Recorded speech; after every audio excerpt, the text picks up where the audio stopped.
3 बरस से हम यहाँ बिहार में काम कर रहे हैं।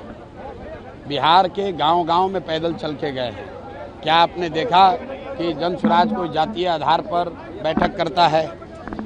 जन स्वराज जाति और धर्म की बात नहीं कर रहा है। अगर उनको मुसलमानों की इतनी ही चिंता है तो जन स्वराज अपनी ओर से घोषणा कर रहा है कि जहाँ पर वो मुसलमानों को टिकट देंगे वहाँ पर जन स्वराज मुसलमान नहीं लड़ाएगा।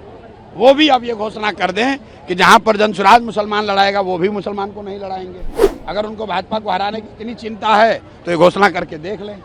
वो नहीं करने वाले हैं। जब तक बिहार के लोग नेताओं के बच्चों के लिए वोट देते रहेंगे तब तक नेताओं के बच्चे बढ़ते रहेंगे। जन स्वराज 3 साल से यही कह रहा है कि जिस दिन आप अपने बच्चों के लिए वोट दोगे तब आपके बच्चों की स्थिति सुधरेगी। नहीं तो कभी लालू जी के बच्चे का जीवन सुधरेगा, कभी अमित शाह के बच्चों का जीवन सुधरेगा। 3 बरस से हम यहाँ बिहार में काम कर रहे हैं। बिहार के गांव-गांव में पैदल चल के गए हैं। क्या आपने देखा कि जन स्वराज कोई जातीय आधार पर बैठक करता है? जन स्वराज जाति और धर्म की बात नहीं कर रहा है। आज यहाँ पर जैसे कई बार हम लोग हिंदुओं के सभाओं में भी जाते हैं, वैसे आज मुसलमानों की सभा में आए हुए हैं। इसमें कोई ऐसी बात नहीं है कि अलग, इसमें क्या सभा में हिंदू नहीं है?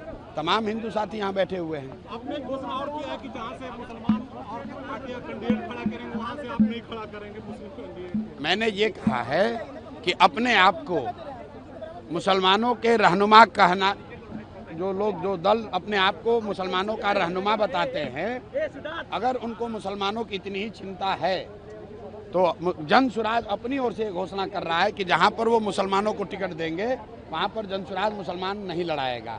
वो भी अब ये घोषणा कर दें कि जहाँ पर जन स्वराज मुसलमान लड़ाएगा वो भी मुसलमान को नहीं लड़ाएंगे। अगर उनको भाजपा को हराने की इतनी चिंता है तो ये घोषणा करके देख लें। वो नहीं करने वाले हैं। अशोक चौधरी कह रहे हैं कि कर देंगे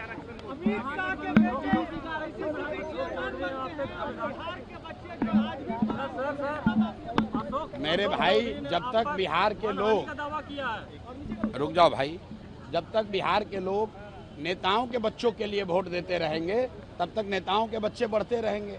जन स्वराज 3 साल से यही कह रहा है कि जिस दिन आप अपने बच्चों के लिए वोट दोगे तब आपके बच्चों की स्थिति सुधरेगी। नहीं तो कभी लालू जी के बच्चे का जीवन सुधरेगा, कभी अमित शाह के बच्चों का जीवन सुधरेगा। Ashok Chaudhary hit and run का दावा किया, हिट एंड रन गेम खेल रहे हैं। ऐसा है कि मानहानि का दावा भेजना, आप लोग तो ऐसे कह रहे हैं जैसे उनको सुप्रीम कोर्ट से कोई बरी कर दिया गया है। अरे भाई, उन पर आरोप लगा और आरोप का जवाब देने के बजाय अपने किसी वकील से 2 पन्ने का एक नोटिस भेजे हैं। तो हमारी ओर से भी कोई वकील उसका जवाब दे देगा। और आपके माध्यम से ये बता दे रहे हैं, ये पहले भी हमको मानहानि का नोटिस भेजे थे, ये दूसरी बार भेजे हैं।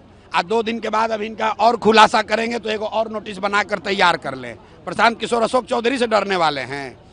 ये 10 को नोटिस भेजेंगे तो भी इनका जान नहीं छोड़ने वाले हैं।